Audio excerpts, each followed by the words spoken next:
Boa noite a todos. Nós continuamos aqui no evento no MeetCon 2018. Meu nome é Ítalo Sasso, eu sou do curso de jornalismo aqui da Universidade Positivo. Essa semana acadêmica está sendo realizada pelo curso de jornalismo e publicidade com o apoio do curso de Direito, centros acadêmicos do curso de Direito, curso de jornalismo aqui da Universidade Positivo, e também nós temos o apoio da Gazeta do Povo. Eu quero agradecer, primeiramente, em nome de toda a organização do evento, a presença de todos vocês aqui no Bloco Vermelho do Campus Ecoville, e agradecer também, dar uma boa noite especial para o pessoal que está acompanhando a nossa live, a nossa transmissão ao vivo, pelas redes, pelas páginas oficiais do curso de jornalismo.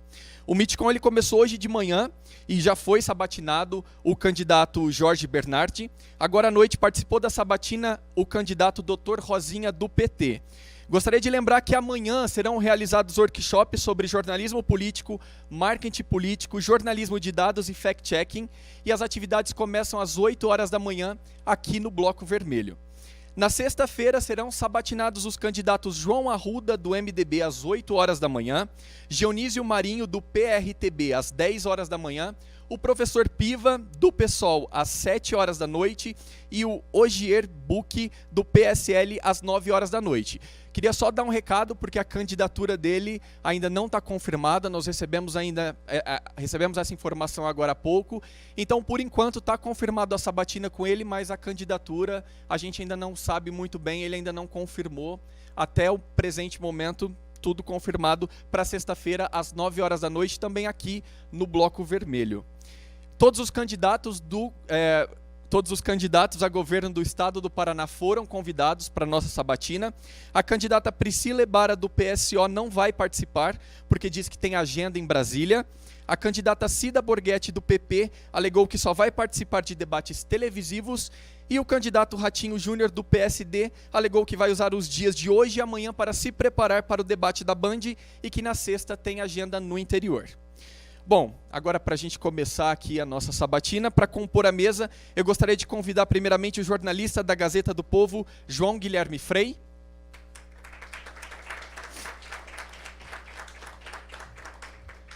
O estudante de publicidade Luiz Eduardo Luz.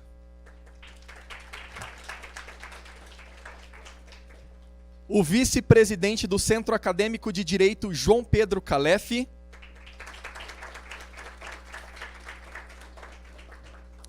Muito obrigado pela presença de vocês. Bom, o candidato Ivan Bernardo é professor da Rede Estadual de Educação há 20 anos, militou no movimento estudantil de 1992 até 1996, milita no movimento sindical desde 1997. Nasceu em Paranavaí, na região noroeste do estado, em 1969.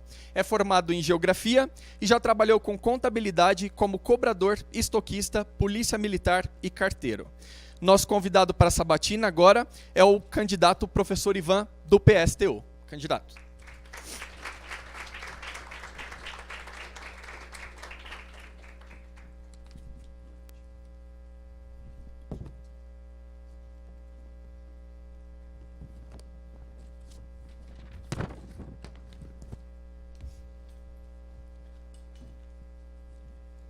Bom, boa noite a todos. Para a gente começar aqui a nossa sabatina, eu preciso explicar algumas regras. Então, candidato, nós teremos 5 minutos iniciais para que o senhor possa dizer o seu boa noite, para que o senhor possa falar um pouco das suas propostas. E depois a gente passa para um segundo bloco de 25 minutos em que o candidato vai responder as perguntas aqui dos nossos convidados da mesa. Esse tempo de 20 minutos é um tempo corrido, a gente, claro, não estamos limitando o tempo de resposta, mas quanto mais objetivo, claro, sucinto o senhor for, melhor a gente consegue abordar outros assuntos e os presentes aqui conseguem entender um pouco mais sobre as suas propostas, sobre os seus planos aí como candidato como candidato. Após essa rodada de pergunta, nós temos 6 perguntas que foram gravadas previamente. Uma equipe do curso de jornalismo produziu perguntas com os alunos do curso de jornalismo, publicidade e direito. Então a gente ouve essas perguntas e o senhor responde, lembrando também que esse tempo de 25 minutos. E depois, para terminar, o senhor tem 3 minutos para suas considerações finais. Então, candidato, boa noite. Agora o senhor tem 5 minutos para suas considerações iniciais. Boa noite a todas, boa noite a todos. Eu tenho muito prazer, satisfação e orgulho, como militante do Partido Socialista dos Trabalhadores Unificado, também apresentar a companheira Carmen Moreira, trabalhadora da saúde, e ela trabalha no Hospital das Clínicas. Queria dizer o seguinte, nós estamos no momento da crise capitalista, né, o capitalismo sempre tem a crise cíclica, e através das crises, eles sempre colocam nas costas dos trabalhadores a conta dessa crise. Nós estamos tendo problema de muita violência, o desemprego é recorde, né? Muitas pessoas dormindo nas calçadas, a miséria imperando, principalmente na periferia, onde está a maior parte da juventude pobre e negra desse país. Indígenas sendo atacados, né? Nossos irmãos indígenas, os quilombolas, e uma verdadeira barbárie, principalmente em relação também ao assassinato de mulheres, LGBTs. Então, o que nós propomos é o seguinte, para acabar com essa crise, não existe outra saída a não ser a gente superar esse sistema, que é destruir o capitalismo, e construir uma sociedade onde tem um governo dos trabalhadores, um governo operário.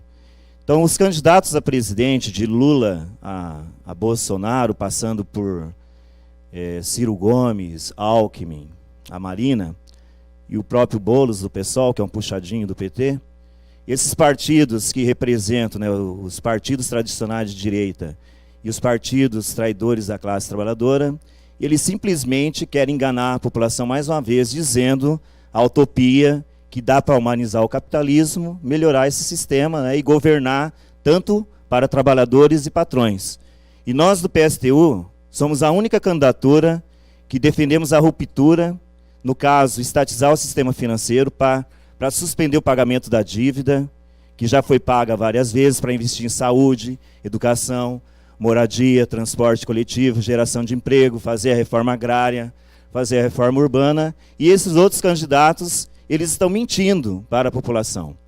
Junto com seus marqueteiros, vão dizer, né, que pode melhorar o capitalismo. O capitalismo não tem como melhorar porque ele não dá para ser humanizado.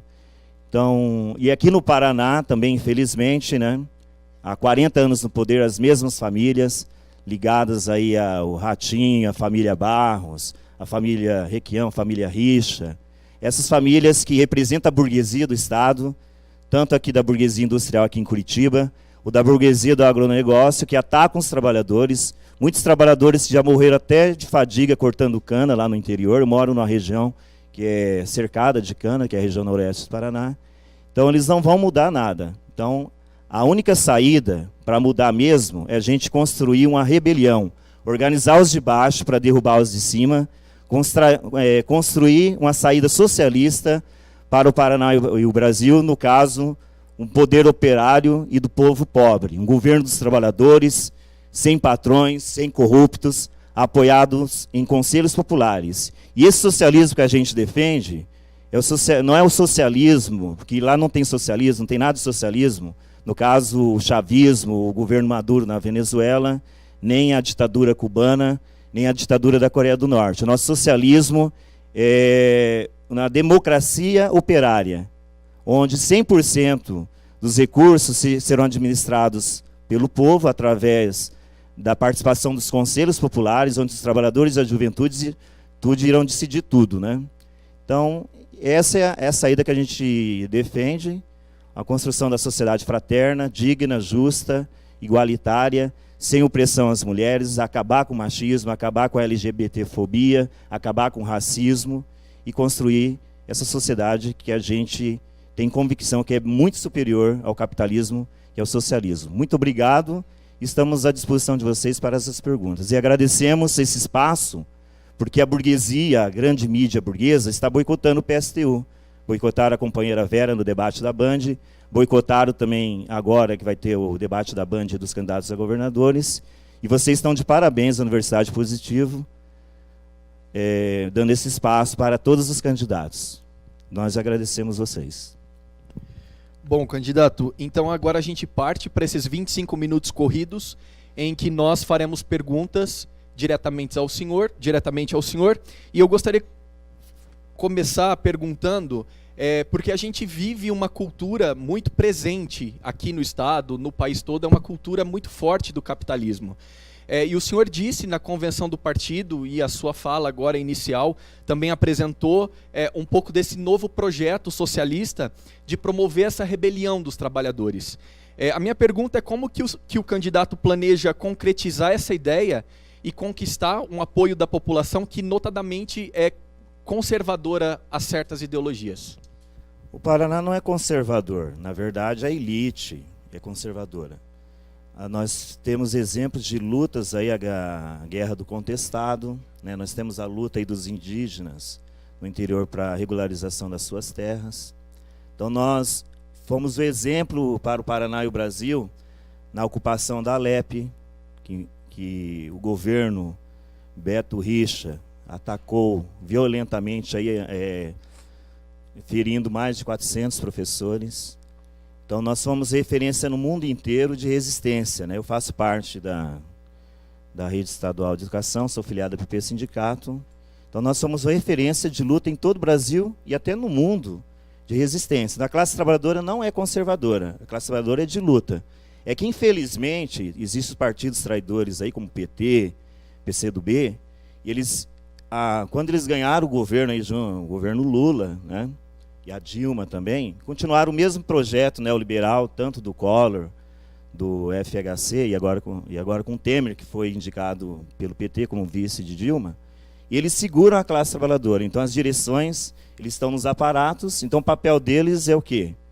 É fazer acordo com os governos da burguesia, e de uma forma consciente, e eu digo até assim, de escancarada, assim, de traição mesmo, porque antes do governo Lula ganhar a presidência do Brasil, ele já tinha traído a classe trabalhadora, assinando um consenso aí de Washington, né, que ia pagar religiosamente a dívida com os banqueiros, quer dizer, uma traição à nossa classe. Então a classe trabalhadora não é conservadora, a elite é conservadora e racista.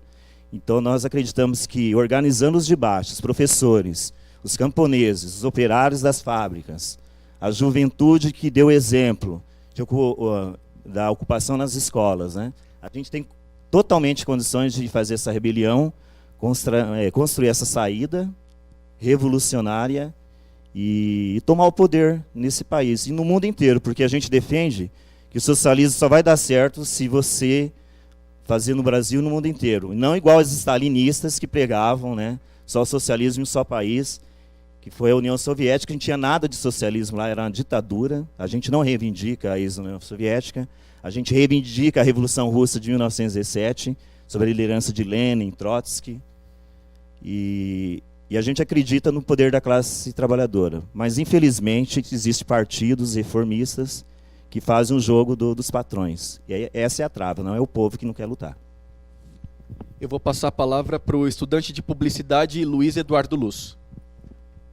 Boa noite, candidato, tudo bem? A minha pergunta é uma pauta muito presente, tanto no seu discurso quanto no do PSTU como um todo, a reforma agrária no estado do Paraná. Eu queria saber como o partido, caso eleito, buscaria viabilizar esse processo, quais seriam os critérios adotados, como vocês pretendem realizar essa reforma agrária? Não se faz reforma agrária com a canetada, igual dizia o Lula, ou o Requião, que dizia vamos negociar. Então são propostas que na verdade enganam a maior parte dos trabalhadores. Infelizmente a direção do MST, ela entrou nos aparatos também com cargos e tiveram certa acomodação social. Então a maioria dos trabalhadores sem terra são pessoas que querem lutar, mas as lideranças, por receberem cargos e com essa acomodação social, eles abandonaram, né, a luta pela ocupação. Então, a única saída para fazer a reforma agrária é ocupar muita terra. Porque a maior parte das terras do Paraná foram griladas, né? A maior parte desses ditos fazendeiros, na verdade, são ladrões de terras. Se você fazer auditoria nos cartórios, vocês podem constatar que são ladrões de terras, né, da elite aí, que assassinaram indígenas, que exploraram a classe trabalhadora.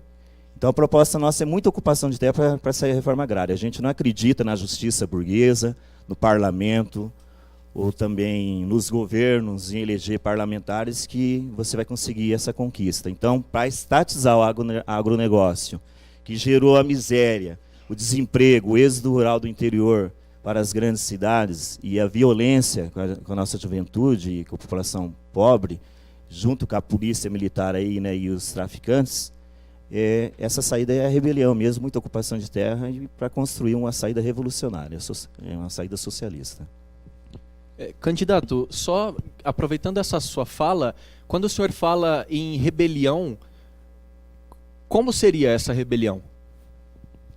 A rebelião que a gente fala é dar um basta a tudo isso que está aí. Então a rebelião que a gente diz é organizar os trabalhadores em seus sindicatos, primeiro derrubar os sindicatos pelegos, que é a grande trava da luta de classes. É você tomar essas organizações que estão como correia de transmissão dos governos, e principalmente dos governos ditos de esquerda, tomar essas direções, tanto do movimento sem terra, do movimento dos trabalhadores que estão nos sindicatos de trabalhadores, as direções do movimento estudantil, dessas direções pelegas, reformistas, que fazem a colaboração de classes, né? Que dizem que o socialismo é impossível, mas na verdade é porque eles estão bem acomodados, estão bem, como se diz assim, tranquilos, né? Eles eram pessoas de luta no passado, mas infelizmente hoje eles simplesmente, a maior parte dessa liderança são classe média hoje, que abandonaram a luta.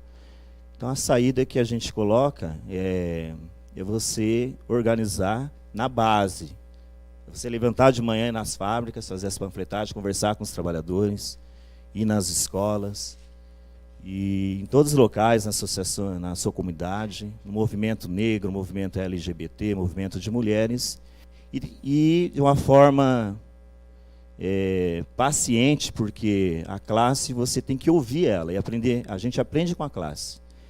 E a classe operária é que vai fazer essa revolução. Então a gente acredita nessa estratégia e estamos aí na luta e confiante que cedo ou mais tarde, tantos trabalhadores da juventude irá tomar o poder e iremos reagir, né, para destruir esse sistema capitalista.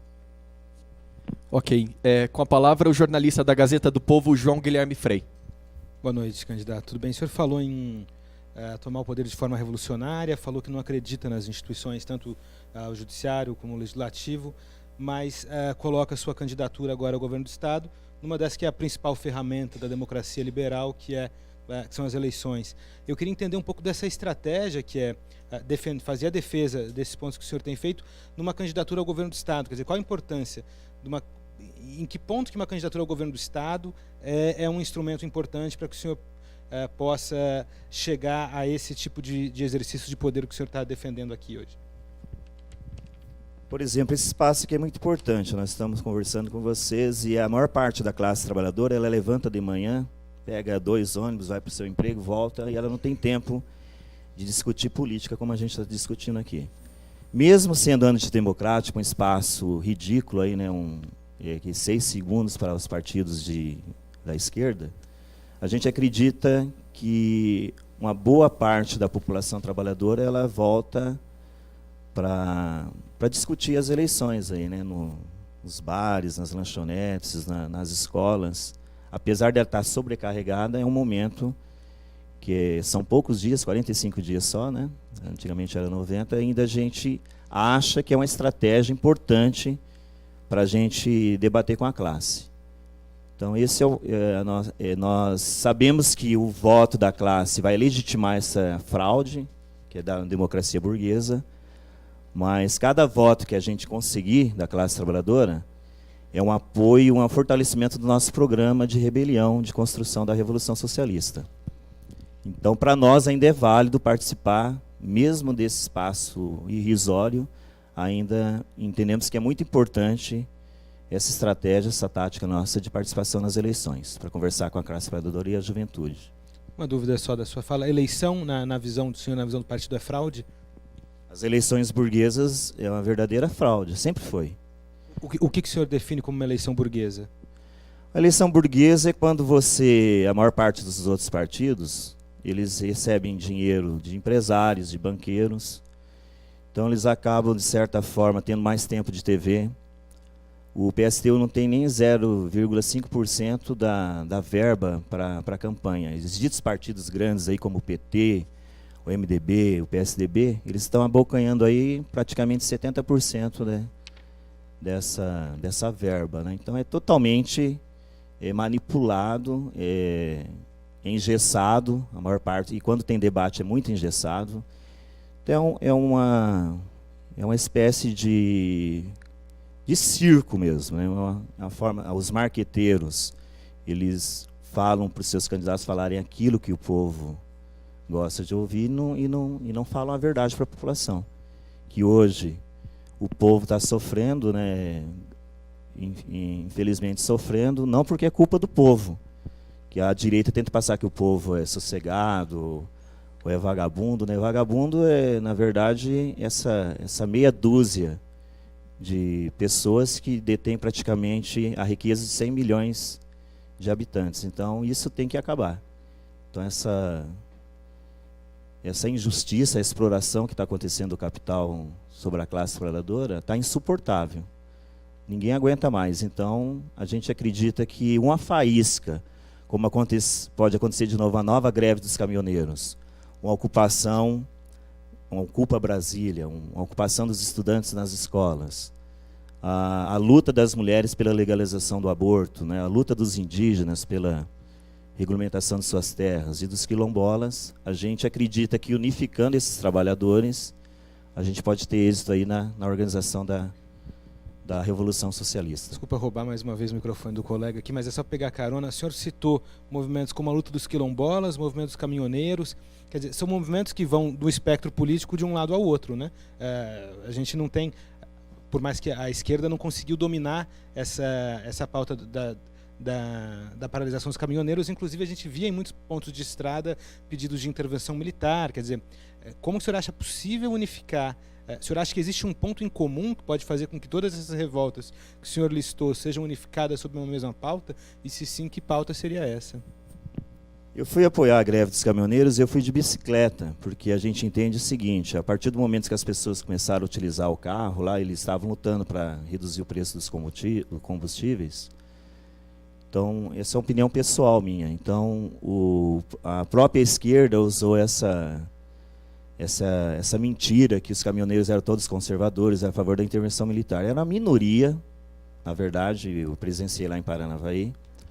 Então, a maior parte dos caminhoneiros são trabalhadores que estavam ali lutando mesmo contra o pedágio, contra o aumento do combustível. Então, e a esquerda tentou manipular, falando que era um movimento da intervenção militar do Bolsonaro. Mentira deles.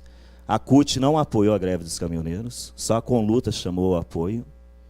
Então a CUT, junto com os partidos, né, o PSDB, o próprio Bolsonaro, ele fez uma lei lá que se o caminhoneiro bloqueasse as estradas ia prender, né, por 4 anos. Então essa greve dos caminhoneiros, ela mostrou o caminho de como deve ser feita a luta. Inclusive, muito caminhoneiro hoje odeia o Bolsonaro. Vê que ele é um picareta mesmo, né, um profissional de política aí, que é milionário, que está ganhando muito dinheiro junto com a sua família na política, e é um fanfarrão, né? Não é um fascista, é simplesmente uma pessoa ridícula que defende os militares, sendo que os militares generais ficaram milionários, né? Aí as empreiteiras ficaram milionárias também. Antes do golpe militar de 64, a Odebrecht era a 19ª empresa. Depois do golpe militar, tornou-se a 3ª. A Odebrecht construiu a Itaipu Binacional, teve muita corrupção. A construção da Transamazônica, a construção da ponte Rio-Niterói foi desvio de dinheiro da Previdência do Trabalhador, Angra 1, Angra 2, Angra 3. Então, os militares extremamente corruptos, né? Inclusive, o vice dele, o general Mourão, está envolvido em corrupção também, lá no caso lá do Exército, lá no equipamentos de simulação de treinamento, né, dos militares.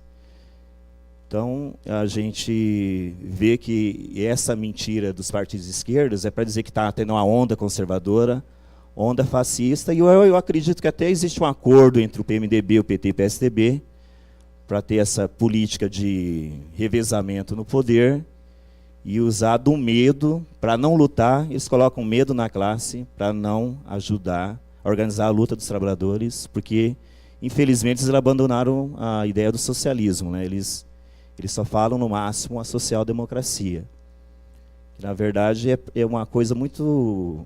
para eles é uma coisa muito acomodada, né? Eles não querem lutar mesmo, eles não querem ir lá, levantar 4 horas da manhã e conversar com o operário, não quer utilizar o transporte coletivo, não quer conversar com os trabalhadores sem terra. Então, infelizmente, eram companheiros no passado valorosos que hoje estão com acomodação social. Então, eles ficam colocando essas mentiras para confundir a consciência da classe trabalhadora. Bom, agora pergunto o vice-presidente do Centro Acadêmico de Direito, João Pedro Calef. Bom, boa noite a todos, boa noite, candidato. Candidato, o senhor afirmou em entrevista ao Diário do Noroeste que pretende, se for eleito, privatizar a Copel e a Sanepar. Estatizar a Copel e a Sanepar. Eu queria saber quais os fundamentos para essa medida e como é que o senhor pretende fazer isso e quais seriam os impactos econômicos para o Paraná, caso isso fosse efetivado. A estatização de todas as empresas que foram privatizadas por Collor, FHC, Lula, Dilma e agora Temer, não vai criar, como eles falam aí, um caos, porque nós já estamos no caos. Hoje nós temos 6 milhões de famílias sem moradia, sabendo que tem 7 milhões de moradias vazias no Brasil, né?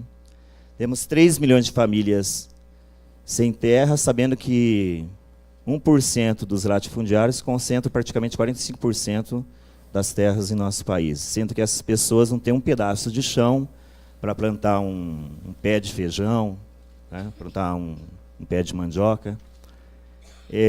Tem 215 milhões de cabeça de gado, boi, sendo que tem 207 milhões de habitantes, quer dizer, tem mais boi que gente, e 16 milhões de pessoas estão passando fome. Não tem um pedaço de carne para comer. Então, o caos já está aí. Então, a saída mesmo é você estatizar. E como? Não vai ser no parlamento lá, com esse congresso de picareta, ou essa letra, que esse balcão de negócios. São corruptos, né, que estão lá simplesmente para defender os interesses dos grandes empresários. Então, através da mobilização popular, da reação dos de baixo, da organização dos de baixo, para fazer essa rebelião, construir essa saída socialista. Então, vai ser com muita luta, o povo na rua, muita ocupação de terra no campo para fazer a reforma agrária, muita ocupação de terra aqui nos centros urbanos que estão a serviço da especulação imobiliária. Então, é a saída possível, é a única saída que nós entendemos que pode melhorar de verdade a vida do nosso povo trabalhador. Candidato, o professor foi candidato a prefeito de Paranavaí em 2016 e não foi eleito. Nas suas propostas, naquela época, você falava muito da fiscalização popular, de criar comitês para que pudesse fiscalizar as contas públicas em termos de saúde, educação. O que muda para a sua candidatura agora para governador? Não mudou nada, eu falava dos conselhos populares. Como é uma cidade pequena, que seria um conselho popular? Você organizar no teu bairro, lá na associação de moradores, ou no sindicato de trabalhadores, sindicato de trabalhadores rurais, sindicato dos professores. Então, essa fiscalização seria o controle total dos trabalhadores sobre o orçamento. Então, todos os recursos arrecadados, 100%, seriam decididos nas plenárias desses conselhos. Então, como é uma cidade pequena, eu fiz assim, tipo, uma comparação com a associação de moradores, um sindicato, Seria dessa forma. Não mudou nada o programa nosso. Continua a mesma proposta, que são os conselhos populares. Muito bem, o senhor fala muito das minorias. Eu gostaria de saber quais são as medidas efetivas, por exemplo, para as comunidades quilombolas, que a gente tem aqui no estado do Paraná e que não tem as terras, né, não tem essa certificação de terra. Eu gostaria de saber, porque o senhor fala das medidas, dessa rebelião, mas qual seria uma medida efetiva para resolver o problema dos quilombolas, especificamente aqui no estado do Paraná? Então, fazer um decreto, você fazer a demarcação das terras e chamar o povo junto, porque a burguesia ela não vai dar de mão beijada. Então, você precisa da mobilização popular. Então, se, no caso, o PSTU ganhar as eleições, que a gente sabe que é muito difícil, então, se não tiver a mobilização popular, o povo trabalhador, as organizações dos quilombolas, a organização dos indígenas, a organização dos trabalhadores sem terra junto, não vamos conseguir. Então, vai ter que ser com uma pressão popular e com muita luta para você garantir isso aí. Não é chegando lá e assinando, fazendo esse decreto que você vai conseguir. Então, você tem que estar junto com a população organizada para garantir essa conquista para os nossos irmãos negros. Alguém? O candidato é professor e até citou o episódio triste da história do Estado recentemente que a gente teve com a violência contra os professores no governo do Beto Richa. E a gente está numa universidade, o senhor é professor, então eu gostaria de saber quais são as suas medidas para a educação do Estado, as principais medidas que você pensa para evoluir a educação do Estado. Para você evoluir, como eu disse, você tem que suspender o pagamento com a dívida aos banqueiros, para dobrar os recursos na educação pública. E também parar de dar dinheiro para as escolas particulares. Então, você não dá nenhum centavo para as escolas particulares. Então, todos os recursos, 100% só para a educação pública. Então, as medidas serão dessa forma, de uma ruptura com o pagamento com os banqueiros. E fazer com o governo, o Beto Richa, que roubou 8 bilhões da Previdência Social, que seja devolvido esse dinheiro também para os cofres públicos, né? Foi esse desvio da Previdência do servidor do Estado. Então, a gente não vai ficar enrolando ninguém, que eu vou tirar dinheiro disso, daquilo, né? A gente tem como proposta também reduzir o salário dos políticos, acabar com os cargos comissionados e fazer concurso. E acabar com as terceirizações, que gasta muito dinheiro também. E faz um serviço de péssima qualidade. E a maior parte desses serviços terceirizados, no mínimo, é desviado lá 50% dos recursos, né, através da corrupção. Então, dessa forma, a gente acredita que vai melhorar a educação e a educação pública vai ter a mesma qualidade igual uma escola particular, ou uma universidade particular. Bom, candidato, passamos agora então para a terceira parte aqui da nossa sabatina. Nós selecionamos algumas perguntas que foram realizadas, nós ouvimos alunos do curso de jornalismo, publicidade e direito, e agora nós temos essas perguntas aqui em vídeo para que o candidato possa responder. Lembrando também, para quem está acompanhando, chegou agora na nossa transmissão pelas redes sociais do curso de jornalismo, nós estamos aqui promovendo a sabatina com o candidato professor Ivan. Entramos agora nessa parte, ouviremos as perguntas dos alunos e o candidato vai responder a cada uma delas nesse tempo de 20 minutos. Primeira pergunta.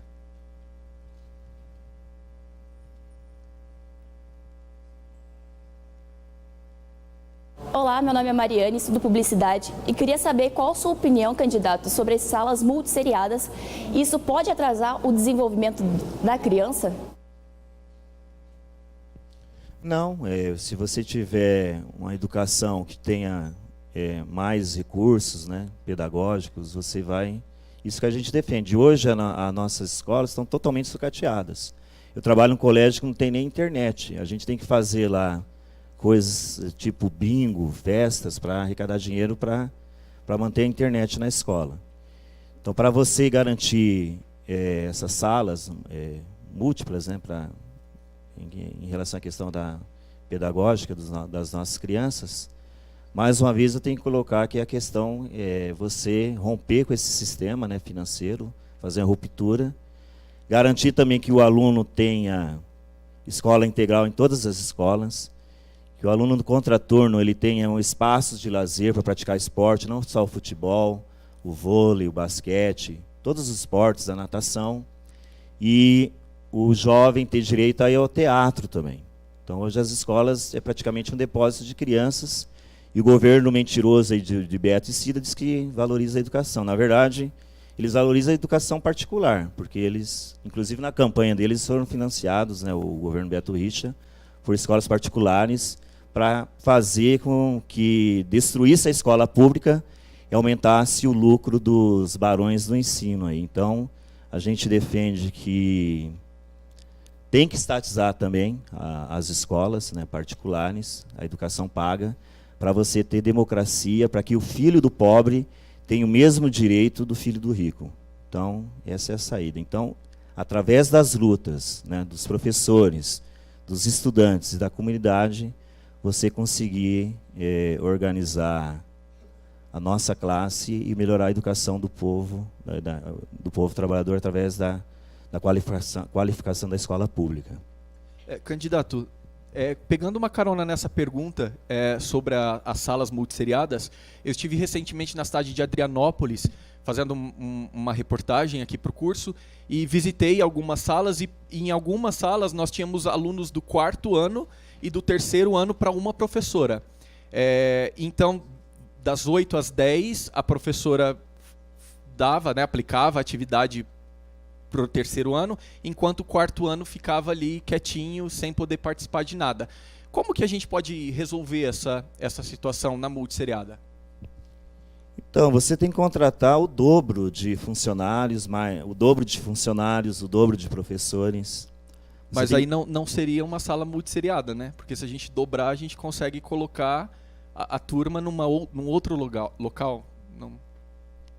Não, eu quero colocar o assunto aqui o seguinte. Você está falando da multisseriada, que eu entendi, seria mais recursos, né, de outras salas para você ter mais opções de didática, pedagógica, né, para você melhorar a qualidade de ensino. Foi isso que eu entendi. Então, dessa forma que você está falando aí, eu acho que nós dobrando a contratação de funcionários e professores, você vai acabar, inclusive, com a frustração que está acontecendo. Muitos professores estão ficando doentes aí. Em 2 anos, 9 professores eles se suicidaram. Então, o professor está numa situação de, a maior parte, principalmente os funcionários, de adoecimento, né?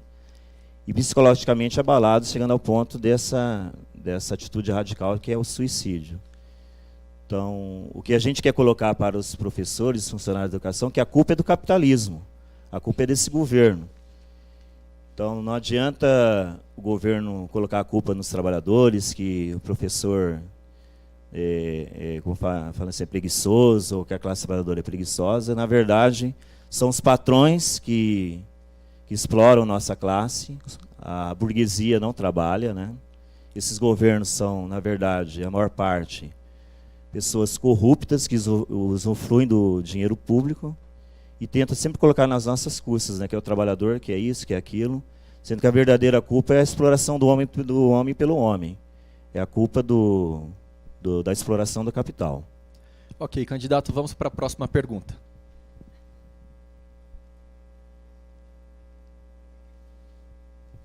Oi, meu nome é Caroline, eu sou do curso de Direito aqui da Universidade Positivo. E, candidato, eu queria saber o que você pode fazer para melhorar a igualdade de gênero aqui no Estado. Então, salário igual para trabalho igual. Então, a gente nós, homens, temos que combater o nosso machismo para unir junto com as mulheres e construir essa sociedade socialista. Que, na nossa opinião, não existe capitalismo sem machismo. Enquanto ter esse sistema, né, vai ter machismo, racismo, homofobia, para dividir a nossa classe. Então, é construir mais creches, mais vagas nas creches, a legalização do aborto, né, o direito à maternidade, o direito da mulher ter lavanderias, né? Então, dessa forma mesmo, você, dando o direito que as mulheres merecem, você vai colocar essa questão da igualdade de gênero e combater o machismo. E para isso vão ter que fazer rebelião mesmo, porque nós estamos vendo que não é o empoderamento das mulheres que vai melhorar a vida das mulheres. Hoje a gente vê muito na direita tradicional, na esquerda, falando do empoderamento. Então, se não tiver uma revolução mesmo, a rebelião, igual teve na Revolução Russa, que foi um avanço muito grande para as mulheres, só vai ficar nessa ideia falsa de que você pode, né, lutar contra o machismo nesse sistema perverso que é o capitalismo. Então, não existe saída a não ser a construção dessa rebelião da Revolução Socialista para libertar as mulheres da opressão. Candidato, só aproveitar aqui e furar um pouco a ordem. O senhor tem falado muito nessa esperança na capacidade de união da classe trabalhadora para, a partir daí, então, propor uma revolução. O que a gente tem visto parece que é uma esquerda perdendo cada vez mais força na capacidade de mobilização, pelo menos nos últimos, vamos ser aí, generosos, 4 anos. O senhor acha, de fato, que a esquerda ainda tem essa capacidade de galvanizar todo esse ideário, toda essa ideia de unificar os trabalhadores?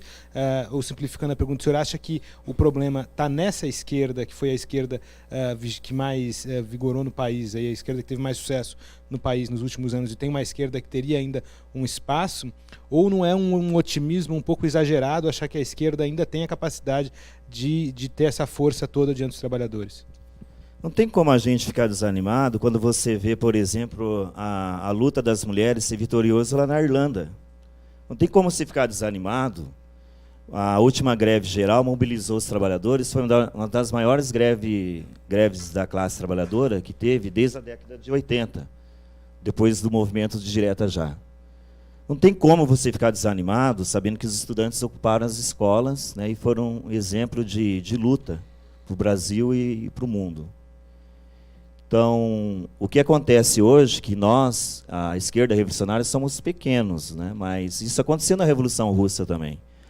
O Lenin, o Trotsky, o Partido Bolchevique, eles eram a minoria. E se você falar a verdade para a classe, ter a paciência histórica, porque a classe ela tem a sabedoria, a classe ela vai entender o teu programa, que só ela que pode tomar o poder. O partido é para ajudar a classe operária a tomar o poder, certamente nós seremos vitoriosos. A gente não tem uma bola de cristal para saber se vai ser agora ou mais tarde, mas a gente tem certeza que cedo ou mais tarde a classe operária vai tomar o poder. Próxima pergunta.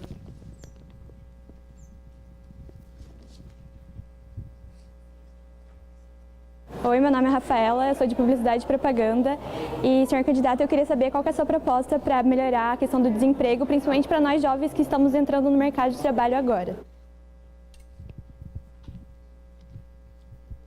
Então, a proposta nossa é o patrão desempregou, estatiza a empresa. Então, proibir a demissão. Não pode ter demissão de trabalhadores.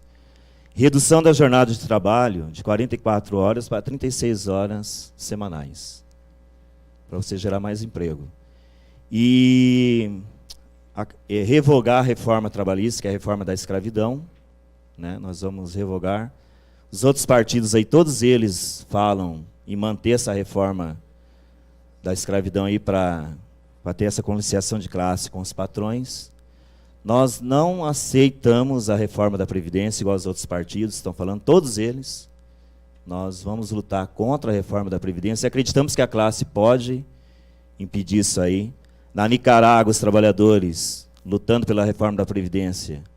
O Daniel Ortega, que se diz esquerda, que envergonha a esquerda aí, já assassinou mais de 400 pessoas, né? Então, essa esquerda que está manchando a imagem do socialismo é que está atrapalhando. Inclusive, na consciência da classe, gera essa confusão, que toda a esquerda é igual a essa esquerda reformista e traidora, né, que faz essa conciliação de classe com os patrões. Então, para gerar emprego, é estatizar as grandes empresas do agronegócio, da terra para quem trabalha. Então, Hoje a população do campo acho que não passa de 15%. Então, reforma agrária para gerar emprego, produzir alimentos sem o agrotóxico aí, né, que está envenenando os nossos mananciais e envenenando os alimentos e prejudicando a saúde dos trabalhadores. Então é dessa forma, e suspendendo o pagamento da dívida com os banqueiros, para você ter dinheiro para investir em infraestrutura, na geração de lazer, cultura, arte. É dessa forma que você vai ter o emprego total, através dessa ruptura. Candidato, me parece que a rebelião, a Revolução Socialista, como o senhor propõe, ela é fundamental para que ela ocorra à presença dos jovens. E o senhor até citou a questão da Irlanda, das mulheres, e se a gente até pensar, no começo da década, a Primavera Árabe, foram revoluções que surgiram das redes sociais, e muito por conta dos jovens. E o senhor falou em acordar cedo, ir na fábrica e conversar com o operário, mas como o senhor pretende viabilizar a revolução com os jovens a partir dessas novas mídias, como as redes sociais? Qual seria a sua estratégia para atingir as pessoas na internet? A gente está tentando furar o bloqueio da mídia burguesa, que está boicotando a gente aí nos canais de TV e da grande imprensa, né? Mas nós entendemos que isso não é o suficiente, você ficar na mídia social lá, se organizando. Você tem que filiar num sindicato, você tem que participar de uma associação de moradores, você participando no movimento de mulheres, movimento LGBTs, movimento de negros e negras. É dessa forma que você vai garantir a real situação para você organizar e mobilizar a classe para tomar o poder de verdade.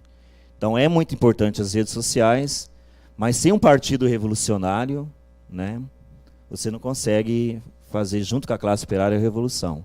Então, sem partido, a classe trabalhadora não é nada. Então nós estamos convidando a todos vocês a conhecer o PSTU, e a gente quer conquistar mais militantes, aumentar esse grupo de soldados para se organizar e transformar essa realidade na luta, né, pela Revolução Socialista.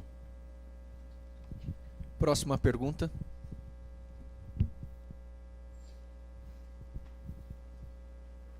Olá, meu nome é Gabriela, eu sou do curso de jornalismo e eu gostaria de saber quais são os planos para colocar em dia os déficits, principalmente em relação aos funcionários públicos deixados pelo governo anterior.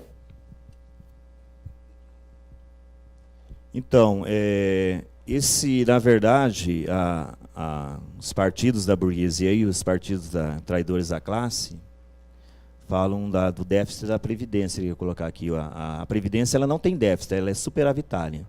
Então é mais uma enganação aí, tanto dos partidos de direita tradicional e da esquerda. Agora, sobre esse déficit que eles falam aí, eu entendo o seguinte: quem paga imposto é só o pobre, o rico não paga imposto. E sempre eles estão falando que tem déficit, né? E para aumentar salário de juiz, 16%, não tem déficit. Auxílio moradia, não tem déficit. Então, deputado ganhando 30 mil reais aí não tem déficit.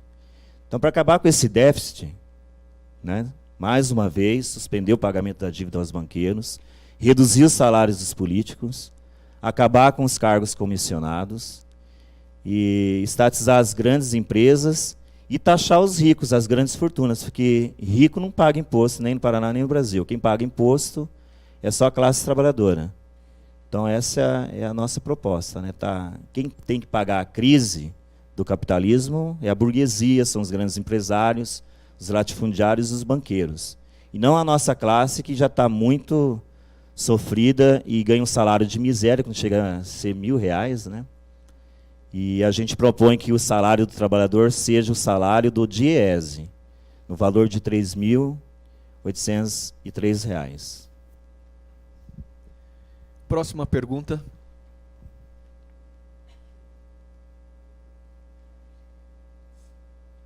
Oi, eu sou Maria Paula, eu curso Publicidade e Propaganda e estou no 3º ano. Candidato, eu gostaria de saber se o senhor tem alguns planos para que a programação da TV educativa volte a ser voltada para a educação e não para marketings partidários de políticos para fins pessoais. Então, nós defendemos ter as TVs 100% estatal, que não tenha nenhuma participação da iniciativa privada, né? E hoje é usada por muitos políticos, inclusive o Requião usava muito para fazer a sua politicagem, né? Então, somos totalmente contra o governo ele intervir nessas TVs. Então, a população que tem que administrar esses canais de TV estatal ou uma rádio estatal. Então, o governo ele não pode ter interferência nenhuma, tem que ter liberdade total para a imprensa, e assim como tem que ter a arte e a cultura também, os governos não têm que interferir em nada, tem que dar total liberdade, né, para que esses profissionais eles administrem esses canais estatais. Já que a gente está numa sabatina aqui num curso de comunicação, fiquei com um pouco de dúvida na sua resposta. O senhor disse primeiro que deveria estatizar, a pergunta foi sobre educativa, o senhor disse que deveria estatizar todos os meios, depois disse que o governo não deveria intervir, deveria deixar nas mãos dos profissionais. Confesso que eu não entendi direito a proposta, se pudesse explicar, detalhar. Esquecendo a questão da TV educativa, pensando na mídia como um todo, qual a ideia, qual a proposta que o partido e o senhor tem para a mídia, então, nesse sentido? Então, eu não sei se eu expliquei bem, a questão é a seguinte: nós defendemos ter os canais estatais, a TV, tanto o rádio, né, a imprensa estatal, mas não tem interferência do governo. Por exemplo, tem jornalistas da TV Cultura que não têm liberdade de falar aquilo que ele pensa. O PSDB lá intervém, pode até demitir esse trabalhador. É nisso que eu quero dizer, não tem nenhum assédio moral. Assim como qualquer investimento do governo ou num projeto de teatro, de arte, de cultura, você tem que dar toda a liberdade para esse profissional, para ele não ser, por exemplo, demitido, ser perseguido pelo governo.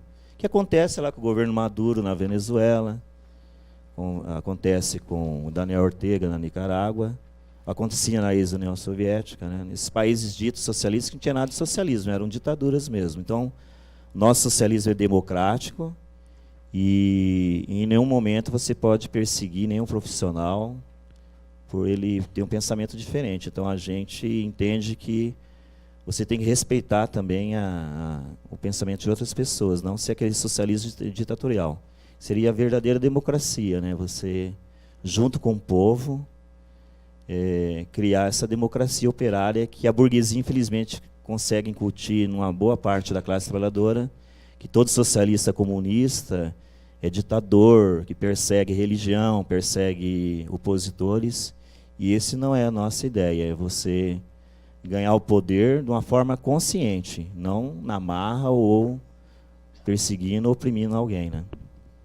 Há alguma experiência prática, alguma experiência histórica na qual vocês se espelham, ou você citou aqui a primeira fase da Revolução Russa, né, talvez aquela parte de 17, mas tem algum governo que seja uma meta para vocês, ou por enquanto é ainda muito mais apoiado numa normatividade, numa questão mais ideal mesmo?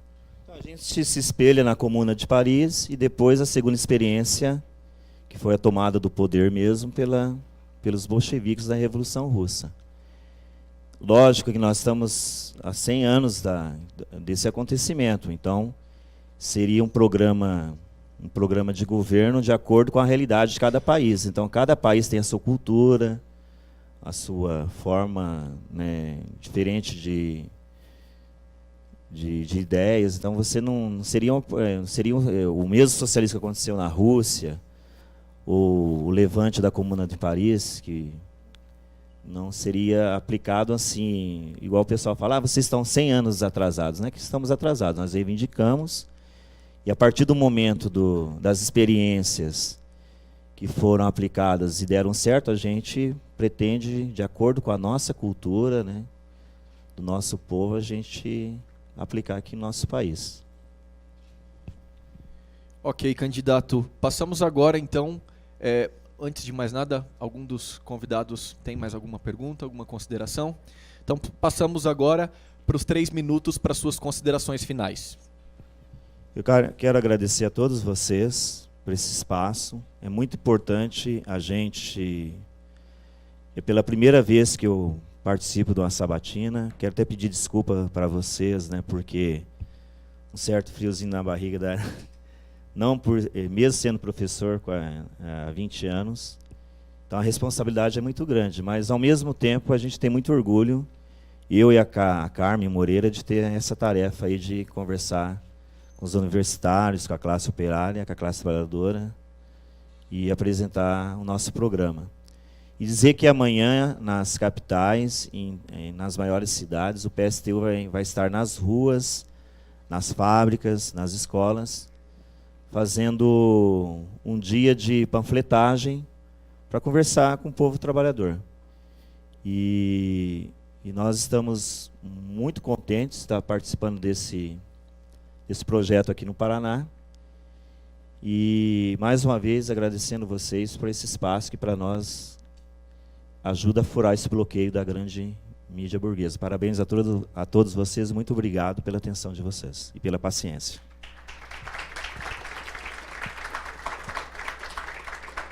Muito obrigado, candidato, por aceitar o nosso convite, participar aqui da nossa sabatina. Quero agradecer mais uma vez a presença do jornalista da Gazeta do Povo, João Guilherme, o estudante de publicidade Luiz Eduardo Luz e ao vice-presidente do Centro Acadêmico de Direito, João Pedro Calef.